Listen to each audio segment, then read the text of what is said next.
Get started. I thank you again for being here. It's so good to spend this time with you on this Nonviolence Cafe. We're really grateful for you all for taking the time. So I'm Anna Zaros. I'm our Director of Organizational Advancement at Nonviolent Peace Force. Every day, we are confronted with harrowing news of violence and division. Perhaps like me, you find it hard to not be overwhelmed by it all. But the gift of working at Nonviolent Peace Force for me, and I hope also for all of you, each of you as our supporter, especially because you're at this cafe today, is that you and we also know the stories of peace. We know that in communities around the world, there are people who every day reach out to their supposed enemy, who refuse to participate in retaliatory violence, and who teach their peers about nonviolence and human rights. Like in Ukraine, where Nonviolent Peace Force has been working since April. We've been providing key support to the powerful volunteer networks who have been tirelessly working to keep people safe and cared for, especially along the front lines. We've been supporting Anna, who through daily shelling and electricity outages has been volunteering for the effort to keep people safe in her home country since February. Her community was prepared for a war, and so they had stockpiled food and medical supplies. They distribute these supplies to the hardest to reach people, those closest to the frontline areas. But that was 10 months ago now, and Anna is burnt out and her supplies have dwindled. There's been an outpouring of international support for the humanitarian sector, but that goes to the large international NGOs, not to Anna and her local group. And she doesn't know how to access it, even though Anna is one of the people who needs it most to distribute to her community. When the Nonviolent Peace Force team met Anna, we helped her get funding from the international organizations working in Ukraine. We trained her and her team on tools for working in a trauma situation, like psychological first aid and street medic skills. And when we helped Anna get the medical kit she needed after her stockpile was depleted, this is what she told us.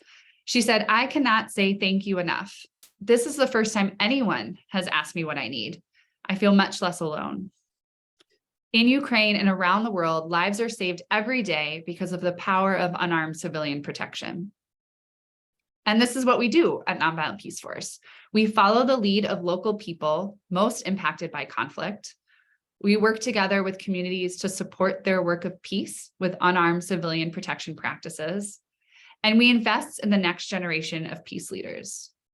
And so this is what you're going to hear about now from two of my colleagues as they share stories of hope and moments of peace they've encountered in this work. First, we'll hear from Will Wallace. Will is the new Director of Community Peacebuilding for Nonviolent Peace Force US. He leads our work in Minneapolis, building community capacity and engagement on nonviolent responses to conflict.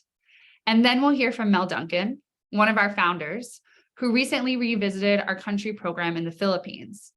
During this last trip, he witnessed how the peace process continues to unfold.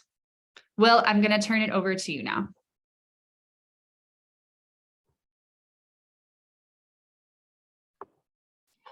Good morning, everyone. Thank you to those joining us at the CAF, and I'm honored to be here. I mean, really, it's a honor to be here this morning just to be able to share with you the impact that we are having in Minneapolis with the Community Peacebuilder. So I say my name is Will, but I do God's will. I'm Will Wallace, and I've been mentoring young men now for about 25 plus years. I call these young men my young brothers. Why I call them my young brothers? Because, you know, hey, they've been through the struggle like I've been through the struggle. And these are the young brothers who have been impacted by gang violence for over 20-something years in Minneapolis. 2 years ago, just 2 years ago, Mel Duncan reached out to me as the Nonviolent Peace Force was beginning to begin a program in the United States. For the first time in a long time, I heard something new that I thought would make it different in the lives, something that would transform our community. I heard about civilian protection. I was convinced of nonviolence, but I knew what Mel had to do was convince the brothers. I'm like, I'm good with it, Mel, but you got to convince these brothers coming from the struggling life in these streets. You got to convince them. During the first training, Mel did. He did convince the brothers. With the brothers, I think what got the brothers is when we started talking about risk assessments. They began to do these role plays, like what it's like to walk to the bus stop from their home, which, sometimes we really don't pay attention to it, or we're not aware of just walking from a home to the store. The brothers were saying, wow, we didn't think what that risk would really look like. They were thinking of all that could happen to young girls walking through a dangerous few blocks just to get to school. What if there are drug dealers around? What if someone's saying something to her? Could she be kidnapped? What about a teacher walking across the parking lot to go to work? The brother knows these streets so well, but they were looking at this new adventure, like these new glasses I got through a new island. Like, what is this risk assessment that Mel them is taking us through? They understood that a risk assessment is what they call on the streets to be aware is to be alive at all times. And what does that mean? Just not just for them now, but for everyone in the community. A month of a month or two into practicing unarmed civilian protection, they really began buying into it. As we hear from the community members that stop the violence, but for the first time, we had real tools to just do that. One of the first action we did with Nonviolent Peace Force was provide protection at a local Somali Independent Day festival. MP asked me and the young brothers I mentor to be part of a safety team to provide safety for the Somali Independent Day festival. We involved the brothers in the planning process, discussing the risk factors and what a safety team does during an action. As we got to the celebration, it was so thrilling to see the brothers in action.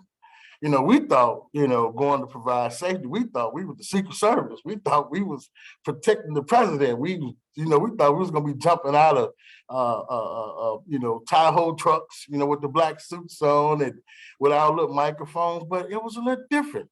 As we got, like I said, to the celebration, it was so thrilling to see the brothers in action.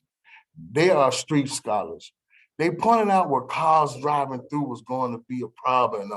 They looked at the alley and were saying it's the alley that's a risk assessment, a dangerous corner, all of the things that Mel was teaching us over these years. They was taking their deep expertise of the street to protect their community around them.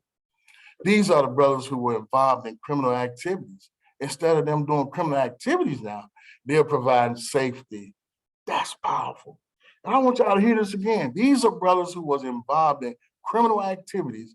Instead of them doing criminal activity, they are providing safety. That's powerful.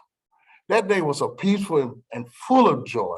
No shootings, no fighting, no armed protections. It meant a lot to the families there to have someone who looks like them providing safety. What started as a community partnership has now become a full MP program. Woo-hoo! Now I'm a staff at Nonviolent Peace Force.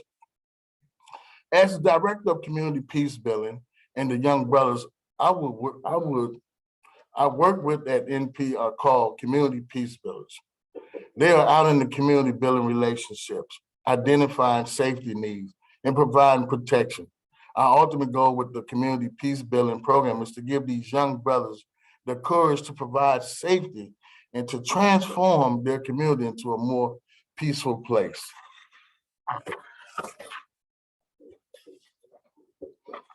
A more peaceful place. Sometimes people ask me, especially with the program so new, how I know it's making a difference.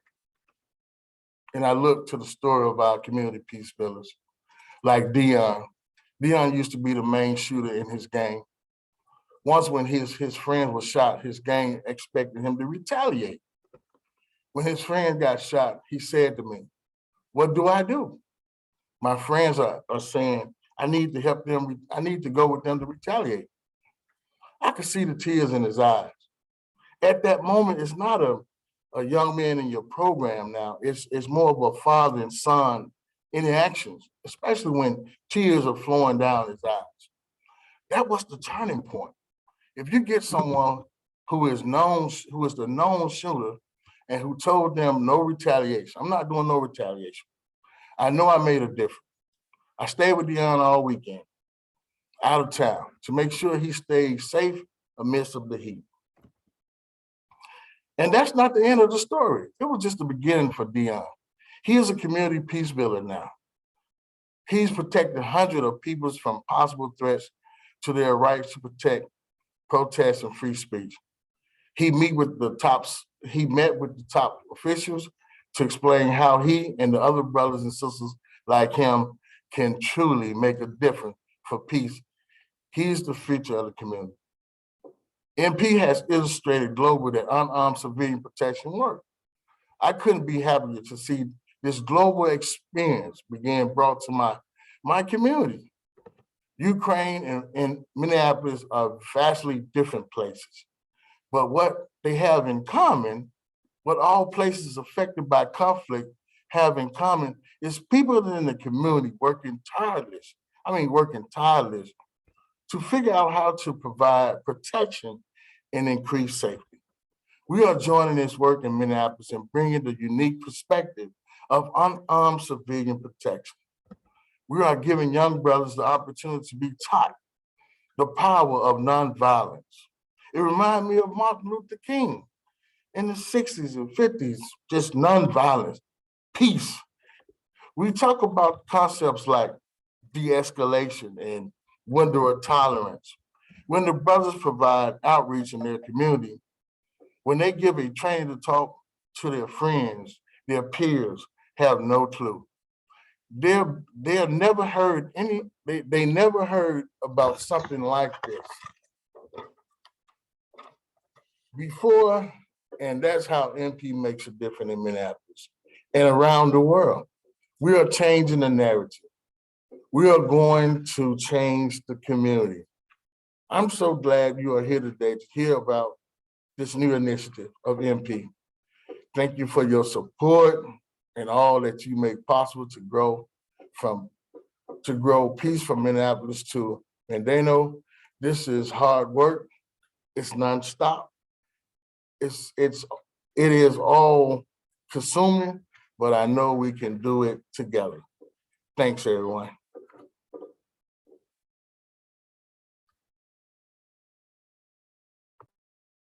Thank you so much, Will. We really appreciate your remarks. And if you have any questions as we're going through, feel free to put them in the chat. We'll have time at the end. And I'm going to turn it over to Mel now.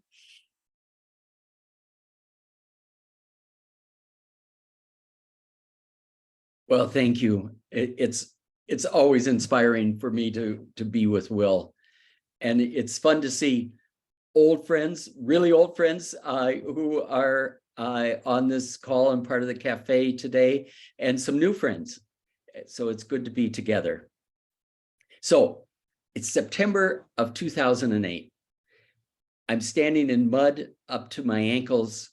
It's pouring rain in the chaos of the town square of Pickett on the island of Mindanao in the Philippines. Refugees are pouring out of the hills. Artillery shells are screaming over our heads. In a matter of 3 days, a ceasefire had literally blown apart. We had been invited to Mindanao by a number of local groups to help reinforce a ceasefire that we now were literally watching explode. So I turned to Rexall, who was the head of one of the groups that invited us, and looked at him and said, "What do we do?" And he looked at me and said, "Nothing at the moment." So we remained. We were there for the next 12 months. There were more people who fled their homes in Mindanao than anywhere else in the world. People in camps and impromptu camps. And we tried to be in as many as we could. Rexall was in one of them. And at a certain time, people living there came up to him and said, "It's harvest time. And if we don't get back to our fields, the crops will spoil." But there are armed government troops between the camp and our fields.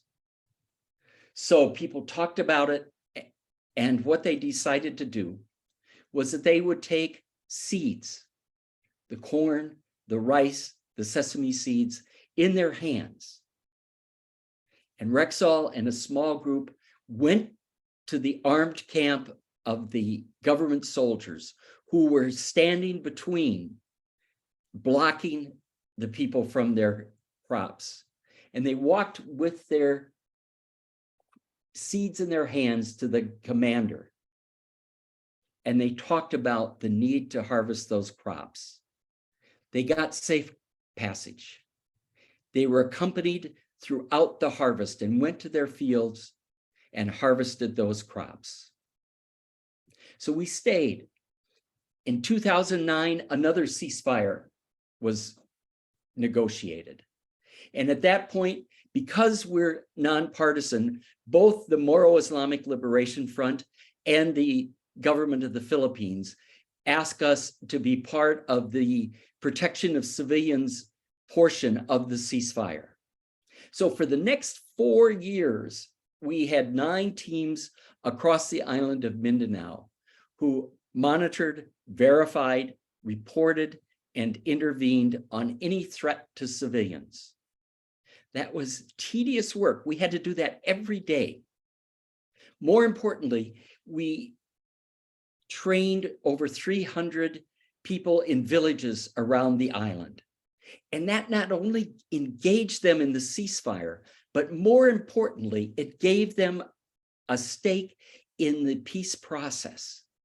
And so in 2014, when a peace process agreement was finally negotiated, people felt that they were part of it. And that was an important element of that peace agreement being negotiated. And that peace agreement has held. How many of you have heard of that? How many of you have seen that on the news? It's a success story that's not being told.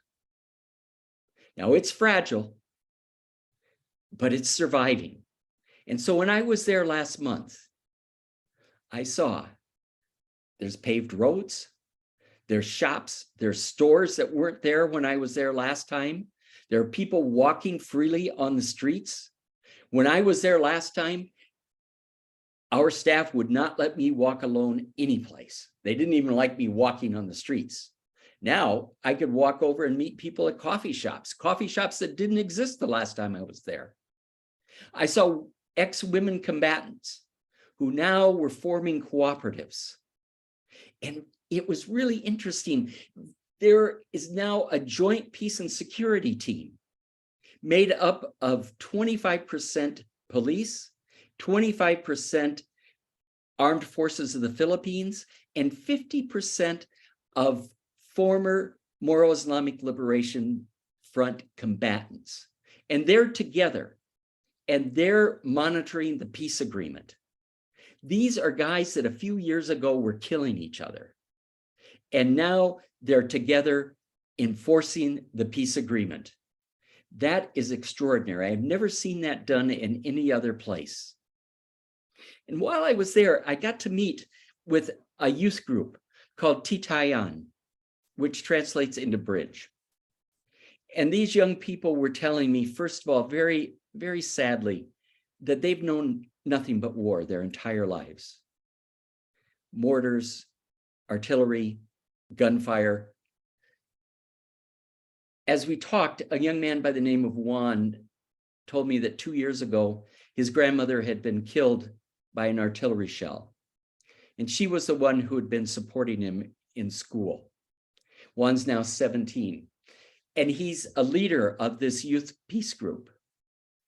And he and the others were telling me that they see classmates from grade school who are now part of a violent extremist group.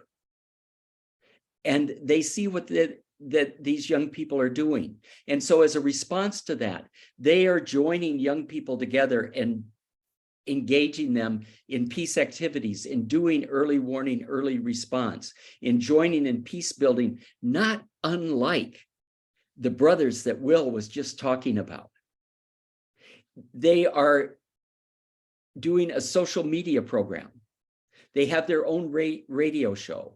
We are providing support for them and further training in the methods of unarmed civilian peacekeeping and protection.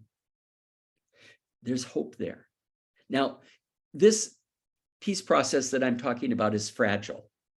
As I told you about, in 2008, we saw it blow up in a matter of a few days, but there is a durability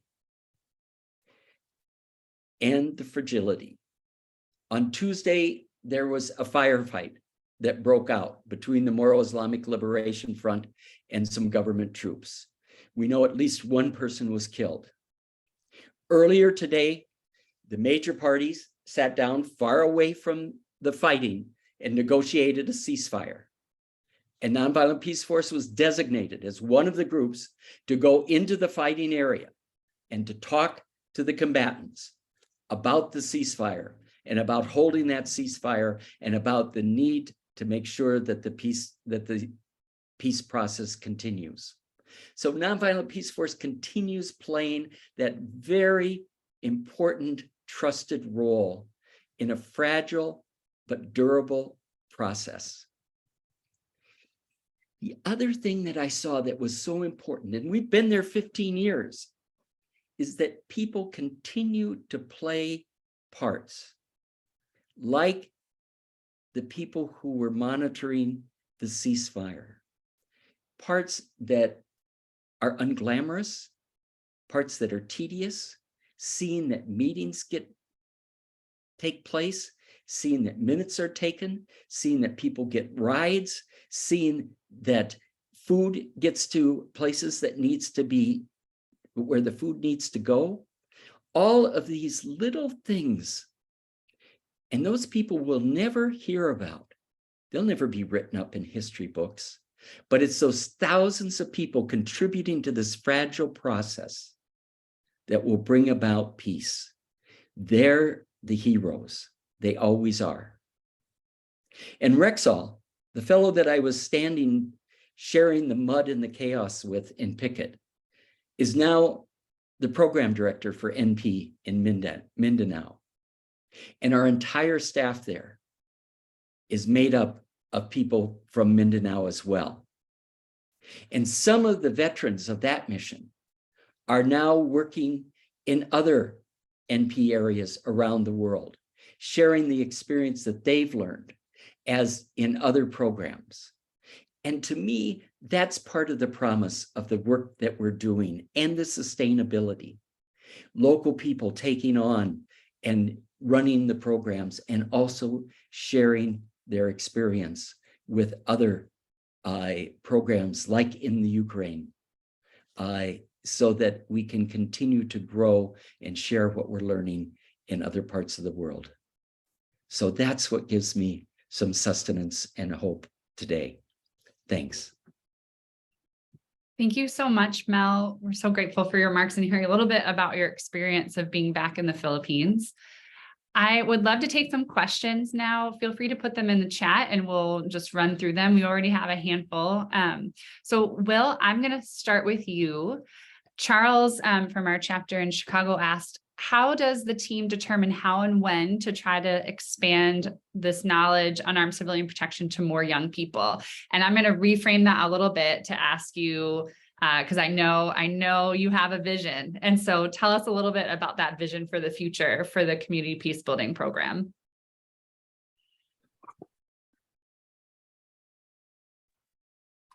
Yes, I think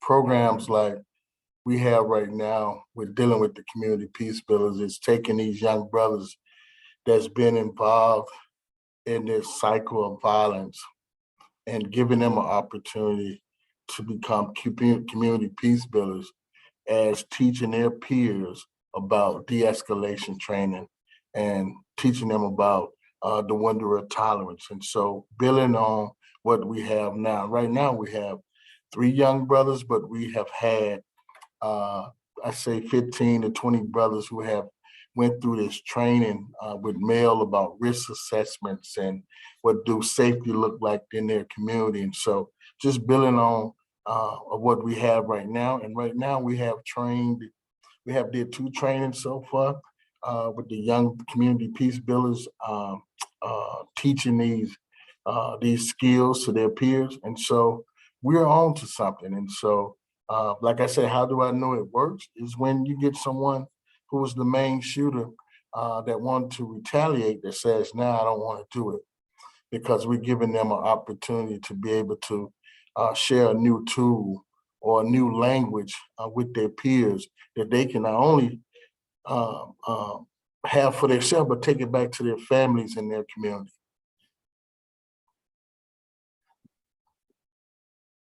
Sorry, thank you. I'm going to build on a couple more of these questions with you, Will, because you had mentioned this, how about 20 young brothers went through this training. And I know one of my favorite stories that you tell is about some of their work that they did at a local school. So I'm wondering if you could talk about that, because I think folks would be interested in too in the work they've done at the school here in town.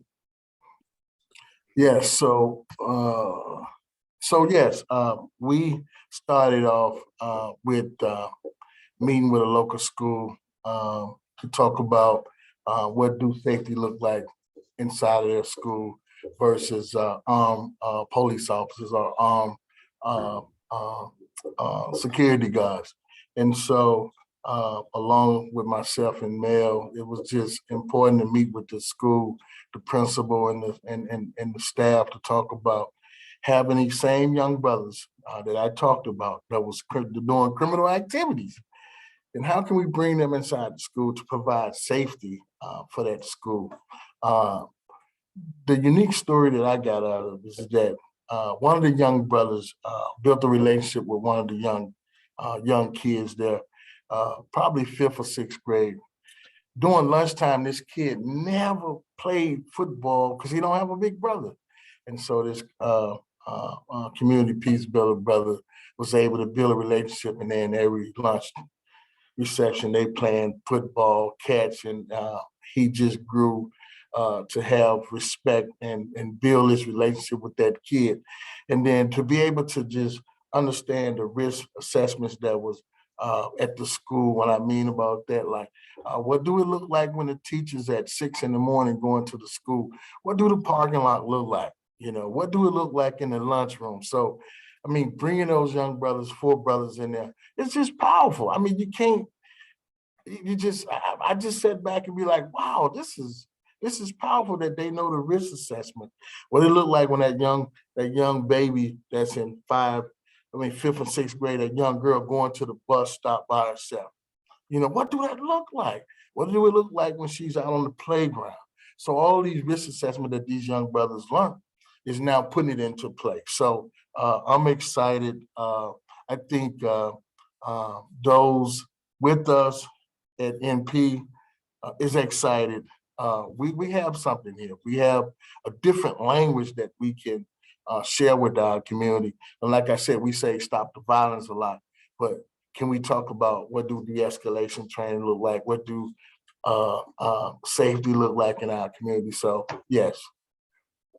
Thank you so much, Will. And I love that story that you share about the school safety specialist having that relationship with the young kid, and that they're not only there providing safety, right? They're also building relationships and having, role models and folks kids can engage with and have a safe person to be with too, right? And I think about when we were putting together the stories we want to share with all of you here today, we were really seeing this strong theme of those next generations of peace builders, right? And how, Will and Mel, you mentor peace builders who are now taking up the charge. And these young brothers are also mentoring kids even younger, right? Who are going to see this image of a different way of being able to move through the world. So thank you. I'm going to keep you on the hot seat with one more question, Will, and then I'll turn over to Mel. What do you do when someone is under orders to commit violence? So I think you talked about this a little bit in your remarks about Dion. So John asked, I'm thinking gangs, I'm thinking Russian commanders in Ukraine, I'm thinking US police officers commanded to control the situation. What is our path to de-escalation when the perpetrator risks punishment if they don't commit the violence that they've been ordered to do? So if you could talk about that a little bit from your experience. Well, First of all, it's about relationship. It's about relationship. It's about, for me, it's my story and how I've been able to work with young people. It's 20-some years saying that, plus years saying that, look, you can lead that lifestyle on. But it's about coming to the table. It's about it's about peace. It's about safety. It's about having a conversation. And it might not just be me who will be able to reach that person, that commander. It might be my team. It might be us together. I think now it's together, us moving forward, or even in situations. It takes more than me. It takes these young community peace builders who have changed their lives. That can be able to share their story. So I think sharing stories and being at the table is so important. And what I mean by so important, even with us sitting at the table with city councilmen, sitting at the table with the chief of police, we're saying we have not all the answers, but we have a piece of the puzzle to help you solve some of these situations when it comes to those who are under the direction of supervisors or commanders who are saying, hey, we're going to do this. No. We need to sit at the table and let's talk about it. Let's really talk about it and how we can bring this to peace. And that's what we want. We don't want to see violence. We want to see de-escalation at the at all situations. I mean, like I said, we're not the answer to all answers, but we believe this method that we're doing, this formula that we're doing, that has been given to us by Mel and others, that peace is the way to go. And so it's about that relationship. And if I don't have the relationship to be able to interact with that person, I'm reaching to someone who has more knowledge and experience to help me get through that person. Yeah, thank you so much, Will. And Mel, yeah, I wanted to turn to you for that question too. What do you do when someone is under orders to commit violence? Unlike some movies would like us to believe, as a species, we are not natural killers. We have to be trained. We have to be conditioned to kill. And I think to a story that Eli McCarthy from DC Peace Teams tells about on January 6th, when he was in the streets in DC, and a young man who was a white supremacist pulled a knife on somebody. And Eli was there, and he just calmly walked up to the young man and said, "You don't have to do that." And that gave just a moment for the man to stop and think. It also gave a moment for some of his colleagues, other white supremacists, to step in and tell him to put the knife away. When we do training, we talk about the gap between thought and action. We use, sometimes we use the sign in the subways, mind the gap. There is always a gap between thought and action, and in that gap means everything as to what we do. It means life and death. And so to help people to understand that there is that gap and that they can do something between thought and action, even in the heat of a moment or in the heat of a fight, because we've learned a long time ago that in the midst of violence, moments mean everything. And so even to get a person to stop for a moment and to mind that gap can mean the difference between life and death. Yeah, thank you, Mel. That's really powerful.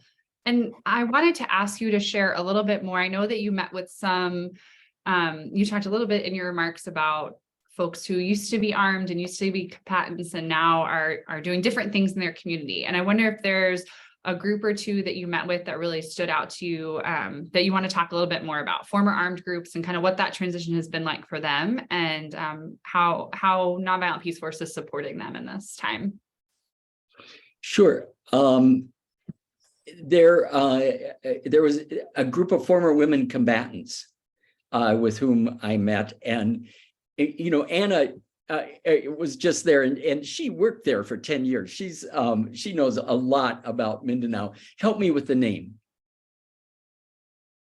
Is it Bakwit? Sorry, when I'm mute, it's BWAB, the Bangsamoro BWAB, Islamic yes. Women's Auxiliary Brigade is what it stands for. Yeah, BWAB. And so I got to have lunch with about 20 of the women, and they were combatants as part of the Moro Islamic Liberation Front. And now they're working together. And I walked into their meeting, and there was flip charts and writing and papers like all over the wall, like you'd see in what to me is the most nightmare of a meeting that you could imagine, just all this writing and flip charts and work and work and work. But it was there, and they were planning cooperatives that they were going to be engaged in.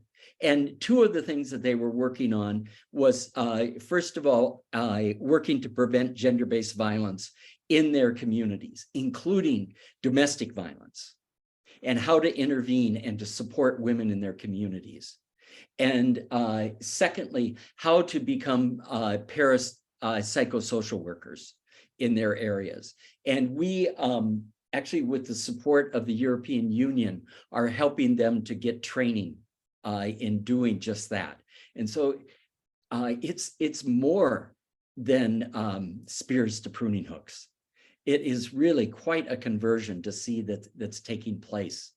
I also met with a group of men in the northern part of the island, in northern Iligan, very close to the city of Marawi, that was totally wiped out in 2017. It had been taken over by a group of militants, including ISIS, and the city was leveled. And now I walked through it with one of our team leaders who lived there and led the evacuation. And it's still, for the most part, uninhabited and leveled. And so these men used to be part of the combatants and are now leading reconciliation teams in the area, and are taking training in reconciliation and how to do that on the ground kind of reconciliation work. And so we're supporting them in doing that. Wonderful. Thank you so much, Mel. Okay, for I think what will be our last question, Will, I'm going to turn back to you. So Will, what are other nonviolent groups that the Community Peacebuilders and you work with in Minneapolis? And then more generally, do you have suggestions for people who live in primarily white communities who want to help people feel safer without resorting to handguns and violence? So yes, groups I work with has been Power of People, Power of People, 21 Days of Peace. What else? There's so many on top. Our Mother's Love. We Push for Peace. So it's a variety of organizations and partners that I continue to work with to help us continue to, curb the violence in our community. For those that are in the white communities, I just say this: it's about first of all listening to the young people, following your heart, how you can be involved. Is continue to look at folks' web pages and see if you can volunteer and come and be a part of this, trying to make a peaceful world.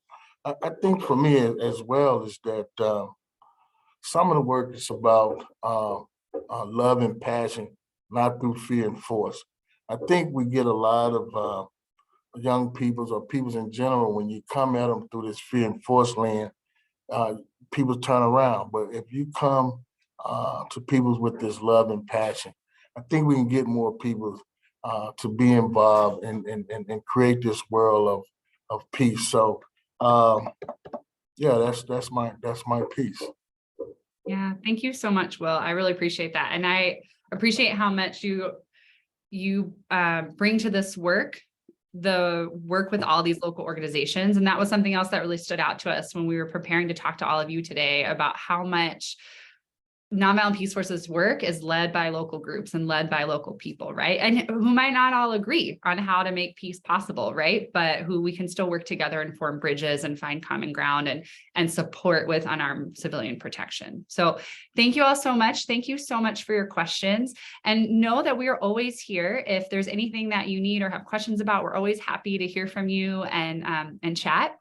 So I hope that for me, I really took from these stories comfort, and I hope for you too as well. They remind us that we are building peace, even when it can be hard to see it, that local people are leading the charge of what their community needs for safety, and that the next generation has taken up this torch of peace building. So these stories motivate me, and I hope they motivate you too. Together, the communities we work with, our staff around the world, and you, our supporters, really build a network of nonviolence.